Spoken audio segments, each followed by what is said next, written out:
ఇక బులెటిన్ లో మరో బ్రేకింగ్ న్యూస్ లో మనం చూస్తున్నాం. శ్రీశైలం జలాశయానికి భారీగా వరద నీరు కొనసాగుతోంది.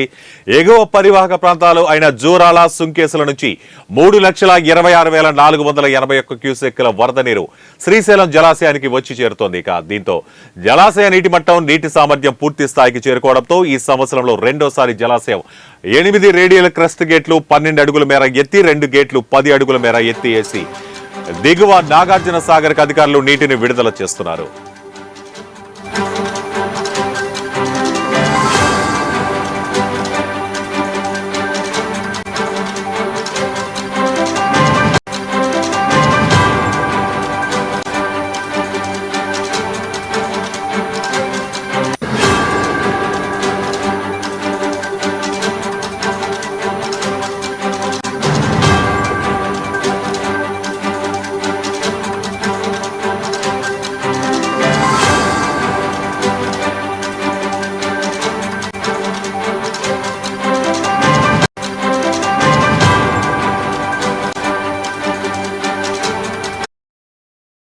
అయితే జలాశయానికి ఇన్ఫ్లోగా 3,26,481 క్యూసెక్కులు రాగా, ఇక జలాశయం 2 రేడియల్ క్రస్ట్ గేట్ల నుంచి అలానే కుడి ఎడమ జల విద్యుత్ కేంద్రాలలో విద్యుత్ ఉత్పత్తి చేస్తూ దిగువ నాగార్జున సాగర్ కు జలాశయం నుంచి మొత్తం అవుట్ఫ్లోగా 3,80,499 క్యూసెక్కుల నీటిని దిగువకు విడుదల చేస్తున్నారు.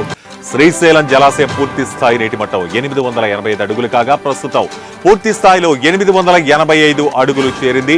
మరోపక్క జలాశయం నీటి నిల్వ కూడా 215.8070 టీఎంసీలు కాగా, ప్రస్తుతం పూర్తి స్థాయిలో 214.8870 టీఎంసీలకు వచ్చి చేరింది.